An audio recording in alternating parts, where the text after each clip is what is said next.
All right, back here with Weather Legends. Going to introduce one of our legends, meteorologist Bill Korbel, who's been around for quite some time. He's going to tell us a little about his story, his history in the weather business. Bill, take it away. Yeah, it has been quite a journey, too. Been doing this for, hard to say this, but I will, half a century? Wow.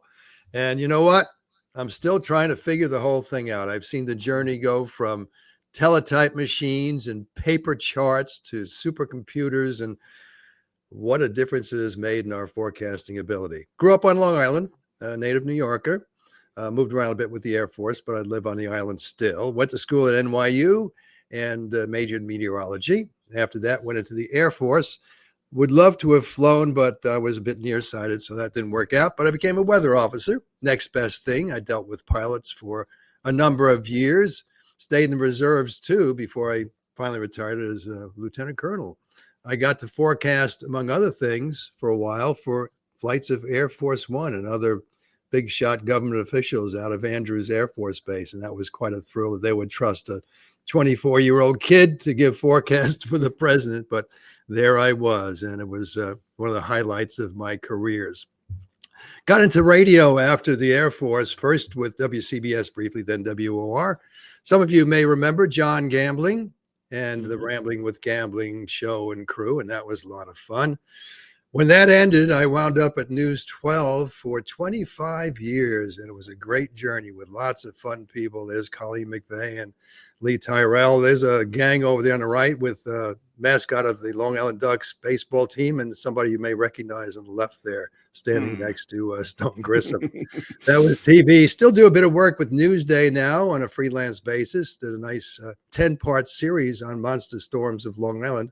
Even got nominated for an Emmy. Didn't win, but that's okay. Getting nominated is pretty cool. When I'm not doing the weather stuff, I like to play golf, weather permitting, of course. And a few years ago, I had finally something to scratch off my bucket list. Got a hole in one at Eisenhower Park, and probably never see another one. Flying has been a huge part of my life. Like I said, I didn't do it professionally, but I do it as a private pilot, and I like to get up and look at the island. And maybe the thrill of flying, really, besides a brief flight on Air Force One, was a flight with the Blue Angels a number of years ago. And I proved to myself that, yes, I could fly an F-18, at least up in the air, not landing. Here's something else I do when I'm not flying, playing golf, or doing weather. Sometimes just head down to the beach, Rich, and look at the waves. Yeah, so quite a career. And I guess what could you say, Bill, was one of your most memorable storms or weather events that you saw here across the tri-state area? You know, so many stick out in my mind. One was very simple. It was 4th of July.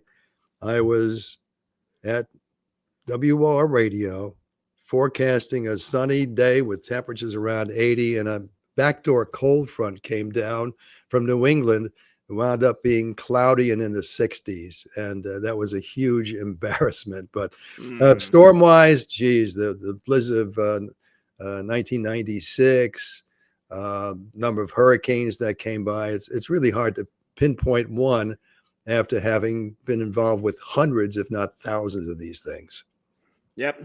And I guess with you there for many events and many of those storms together, we've seen our share of crazy stuff here across the metro area. But it's always great to be working with you, and your experience, your expertise has been top-notch and unmatched by many in the area. So we thank you, Bill, for your many years of service to the New York area as a weather forecaster, and pretty good golfer, too, I must say. Well, thank you for the kind words. I appreciate it. You're getting better at golf, too, by the way. You're really good now. Well, thank you. Working on it. Thanks, Bill.